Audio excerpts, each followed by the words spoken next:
오늘 모세는 가나안에 들어가지 못해요. 왜 못 들어가느냐 이겁니다. 왜 그렇게 광야에서 애를 쓴 모세가 가나안에 들어가는 것을 하나님이 반대했냐 이 말이에요. 반대.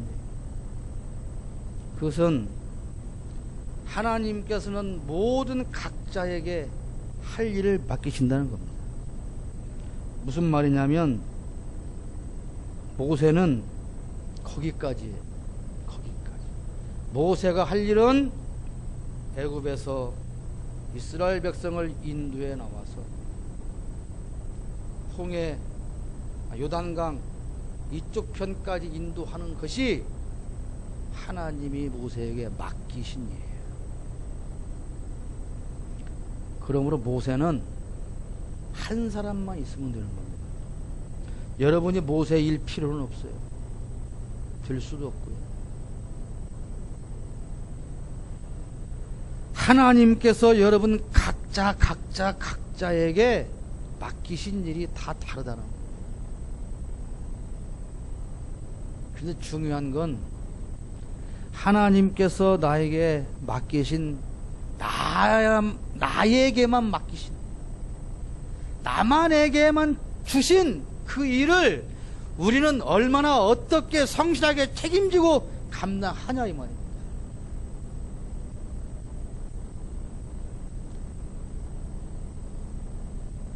적어도 대한민국 교인 중에서 이경숙은 한 사람만 있으면 됩니다. 강미정은 한 사람만 있으면 돼요. 남대진은 한 사람만 있으면 돼요. 여러분이 내 하는 일을 할 필요가 없고 제가 이경숙 권사 하는 일을 할 필요가 없어요.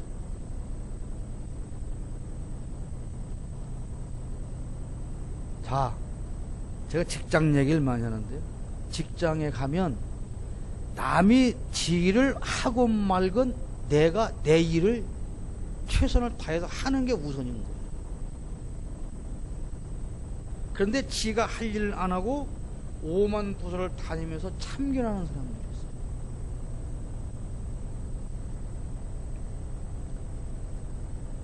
모세가 기도했죠. 하나님, 저 가나안에 들어가 싶습니다. 하나님 허락하지 않아요. 자, 모세는 왜 그랬을까요? 모세가 맡은 일은 아까 말씀드린 것처럼 이스라엘 백성을 애굽에서부터 인도하여 내서 광야에서 훈련을 시키는 데까지 훈련소장이야. 훈련소장. 이 군대 갔다 온 청년들이 있지만 훈련소에는 맨날 와서 그 훈련 받고 내보라고 들어와서 훈련 받고 내보라고 훈련 받고 내 그 일만 하는 거예요. 그 일. 근데 훈련소 소장이 사단장으로 가고 싶어. 그리고 위에서 안 돼, 넌 더 있어. 못 가는 거예요. 모세가 가나안에 들어가지 못한 것은 표면적으로는 무리바 사건이라고 하는 것이죠. 하나님 영광을 드리지 않았어요. 그러면 모세가 가나안에 들어가지 못했다고 하는 것이 구원을 못 받았단 말이냐? 그건 말하는 건 아니에요. 자, 누가복음 9장 28절 이하 30절에 보면 마지막에 그런 그 사건이 나오죠. 그곳이 희어져 광채가 나더라. 문득 두 사람이 예수와 함께 말하니 이는 모세와 엘리야라. 모세와 엘리야가 함께 있어요. 어디에서 천국에 있다는 거잖아요. 그럼 모세가 영적인 의미로 가나안에 들어가지 못한 것은 모세는 율법의 상징이라는 거예요. 율법은 뭡니까? 율법. 율법이 의미하는 것이 뭐예요? 모르죠. 이렇게 말하면 너무 어렵죠. 율법은 지키면 천국 간. 지켜라 지켜라 말하잖아요. 그죠? 지켜라 하지 마라. 해라 하지 마라. 그런데 율법주의자들은 어떻게 생각을 했어요? 이걸 하면 하라는 대로 지키면 간다. 못 지키면 못 간다. 그게 뭐 율법이라는 거예요. 근데 하나님께서 모세에게 율법을 주셔서 모세는 율법의 상징이에요. 그러니까 가나안은, 천국은, 구원받는 것은 율법으로 가는 게 아니다. 율법은 훈련시키는 거예요. 하나님의 자녀로 훈련을 시키는 거예요. 모세처럼. 그러나 구원받는 것은 율법으로 가는 게 아니에요. 율법으로 구원받는 게 아니에요. 근데 여전히 이 안에도 여전히 다 율법주의자들 꽉 차 있어요. 나는 이거 지켰으니 좀 갈 거야. 나는 못했으니 못 갈 거야. 나는 이걸 했으니 의인이고 넌 이거 못했으니 죄인이고. 계속 지금 우리 교회 안에도 그런 같은 생각을 가지고 있는 거예요. 여러분, 가나안은 어떻게 가요? 가나안은 어떻게 가요? 가나안은 무엇으로 가요? 가나안은 어떻게 가요? 걸어서 가요? 수영하고 가요? 버스 타고 가요? 기차 타고 가요? 가나안은 어떻게 가요? 하나님 주셔서 가는 거예요. 하나님의 은혜로 가는 거예요. 우리가 구원을 어떻게 받아요? 하나님의 은혜로 받는 거예요. 율법으로 받는 거 아니에요.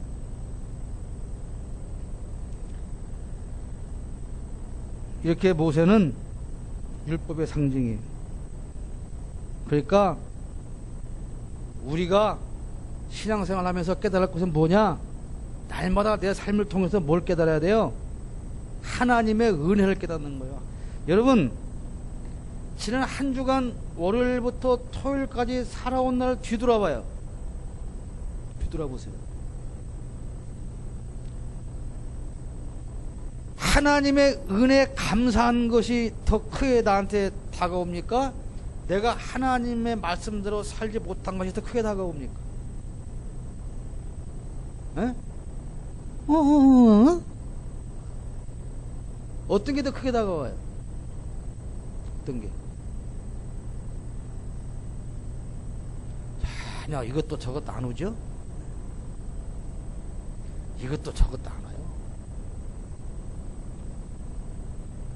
한 주를 지난 날을 돌아보면 하나님께서 이렇게 함께 하신 은혜가 내 가슴을 두드려 패야 되는 거예요. 그런데 하나님이 이렇게 한 주간 나에게 은혜를 베풀어 주셨는데, 그런데 나는 또 여전히 이렇게 살았다 하는 것 때문에 통곡을 하고 애통해야 된다고 말해요.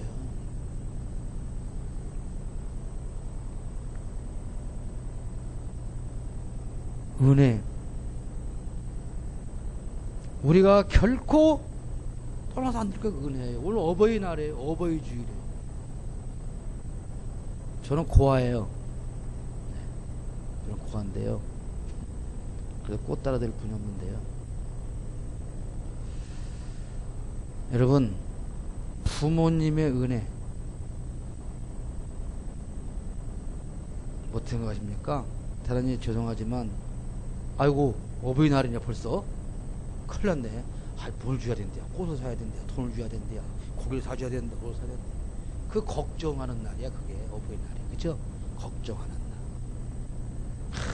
과거에 우리가 그렇게 어려울 때 우리 엄마 아빠가 날 이렇게 키워서 이랬는데, 이런 생각은 거의 없고, 뭘 줘야지? 뭘 선물해야지? 뭐니 해도 머니가 최고야. 그냥 도심만 더 주고 말지 뭐. 그걸로 끝나는 거예요. 그걸로. 뭐가 문제일까요? 뭐가? 은혜를 모르는 거죠. 은혜. 하나님의 은혜를, 부모님의 은혜를 가슴에 담아두지를 못하고 사는 거예요.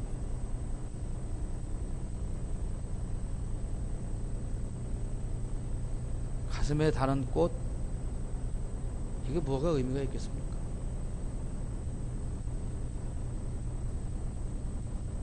예수 믿는 사람은 범사에 감사하라 그랬잖아요. 그것이 구호로 되는 게 아니고, 내가 지금 속에서 짜증이나 죽겠는데도 하나님 감사해요, 그러라는 게 아니에요. 내가 배기 싫어 죽겠는데도 사랑하는 것처럼 이거 하나 줄게, 그런 게 아니에요. 그런 게 아니라고요. 그게 율법주의자예요. 속으로 미워 죽겠어. 용서가 안 돼. 근데 미워하면 안 돼. 미워하면 안 되니까 사랑을 하니까 사랑하는 거예요. 겉으로 사랑하는 척하는 거예요. 마음은 여전히 불편한 거예요. 왜 그래요? 은혜를 모르고 감사를 모르기 때문에. 내가 우리 어머니를 사랑해야 되는데 우리 어머니가 나한테 베풀어준 은혜를 못 깨닫고 어떻게 감사할 수가 있습니까? 내가 이웃을 사랑해야 되는데 주님의 사랑을 깨닫지 못하고 저 사람이 나한테 베푼 사랑을 깨닫지 못하면 어떻게 내가 사랑할 수가 있습니까?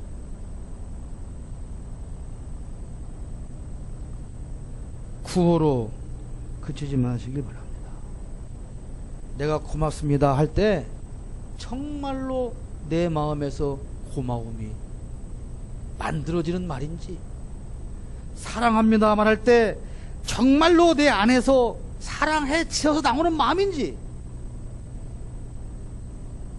우리가 하나님 앞에 감사헌금 봉투에 돈 10,000원짜리 2개 담을 때 정말 나는 하나님 앞에 뭐가 얼마나 감사한 것인지, 이게 중요한 거죠. 모세는 거기까지예요. 모세가 할 일은 거기까지. 욥은 왜 그랬을까요? 욥은 자신의 그 사고는 상관없는 시험에 들어서 고난을 당했어요.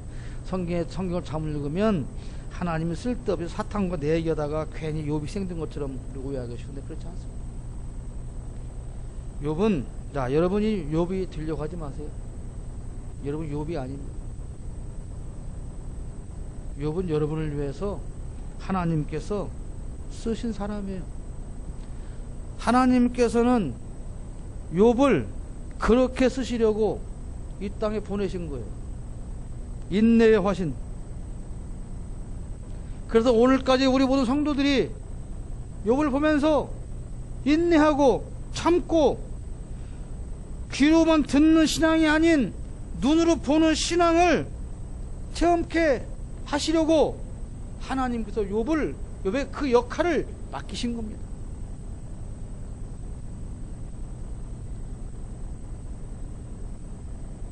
그럼 욥이 억울할까요?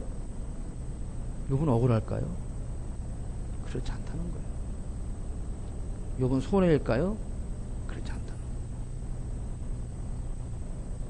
여러분 모두는 하나님께서 하나님의 일을 위해서 여러분 각자에게 다 일을 맡기시고 그 일을 위해서 이 땅에 보내신 거예요. 근데 우리는 그 일을 하려고 살는 것이 아니라 쓸데없는 것을 내 목숨 걸고 살고 있다는 거예요.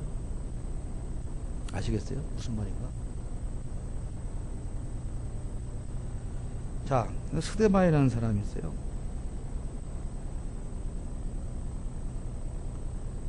이스라엘에 가면 스데반 기념 교회가 있는데 스데반을 별로 안 좋아해요, 그 사람들. 근데 이 스데반은 어떤 사람이에요? 성경에 보면 지혜가 충만하고 얼굴이 천사같이 빛나고 아주 믿음 좋은 사람이에요. 근데 이 사람이 한 건 뭐요? 순교한 것밖에 없어요. 딱 한 번 설교하고 죽어요. 딱 한 번. 딱 한 번 설교하고 돌에 맞아 죽습니다. 그러면 설교를 해서 수천 명을 회개시킨 베드로가 더 나으냐? 스데반보다. 스데반은 못한 거냐? 그렇지 않다는 얘기를 하는 거예요. 스데반은 왜 그렇게 딱 설교 한 번 하고 죽었을까요? 그 삶을 위해서 하나님이 보내신 거예요. 억울하냐 이겁니다. 그럼 스데반은 억울한 사람일까요? 그렇지 않죠. 하나님이 그렇게 쓰셔서 오늘까지 우리가 그 스데반을 바라보고 존경하고 인정하고 살 만큼의 큰 영광을 하나님으로부터 선물로 받은 것이에요. 여러분, 우리 모두에게는 다 각자의 삶이 있습니다. 우리는 각자가 어떤 하나님의 일을 위해서 세워진, 말하자면 연극 배우와 모델이에요. 그래서 우리는 각자가 맡은 짐을 기꺼이 져야 돼요. 그런데 교회에서 일을 하다 보면 나만 하는 것 같죠. 그래서 억울하기도 하고, 남들이 몰라주면 슬프기도 하고, 말로는 하나님이 다 하시면 됐지요 라고 말하지만 사람들이 몰라주고 왜 나 혼자만 이 일을 다 감당해야 되느냐고 화를 내고 그렇게 살 때가 있죠. 그러나 그 어떤 역할도 우리가 손해보는 건 아니라는 것이죠. 모세는 가장 큰 선지자가 되었고 욥은 후대인들에게 인내를 가르쳤고 스데반은 순교로 복음이 온 세상에 증거되는 계기가 되었어요. 그 역할이 얼마나 큰 역할입니까? 여러분, 여러분이 진침이 많고 억울해 보입니까? 그렇지 않습니다. 하나님께서 여러분이 해야 할 많은 일을 주셔서 바쁘다면, 힘들다면 그것이 더 큰 하나님의 사랑을 받았기 때문입니다. 그러므로 저를 포함해서 여러분 모두가 나 혼자 교회를 다 한다고, 왜 나만 다 하냐고, 남들은 논다고 억울해하지 말라는 거예요. 여러분이 억울하면 모세만큼 억울하겠습니까? 여러분이 억울하면 욥만큼 억울하겠습니까? 아니면 여러분이 스데반만큼 억울하겠습니까? 우리는 결코 손해보는 삶을 사는 게 아닙니다. 하나님께서 여러분 모두에게 다 일을 각자 다른 일을 맡겨주시는 거예요. 다른 일. 그러니까 쟤는 왜 나하고 다르냐고, 나는 왜 저 사람하고 다르냐고, 왜 나는 이 일을 하고 저 사람 편한 일을 하냐고 불평하지 마시고, 하나님께서 나에게 일을 주신 것 자체가 나를 사랑하는 거예요. 여러분, 회사에서 쫓아내고 싶은 사람이 있어요. 그럼 맨 먼저 뭘 해요? 책상을 빼요. 다음날 출근해보니까 자기 자리가 엎어졌어요. 그럼 뭐 일을 안 주는 거예요, 일을. 왜? 너 가라고요. 너 필요 가라. 하나님의 자녀인 여러분들에게 하나님께서 일을 많이 맡기신다면 그만큼 여러분은 하나님께서 신뢰하는 일꾼이라는 증거입니다. 기쁘게 감당하시고 불평하지 마시고 충성하시고, 정말로 여러분 다시 부탁을 드리거니와 생명 걸고 목숨 걸고 신앙생활 하시기를 축복합니다.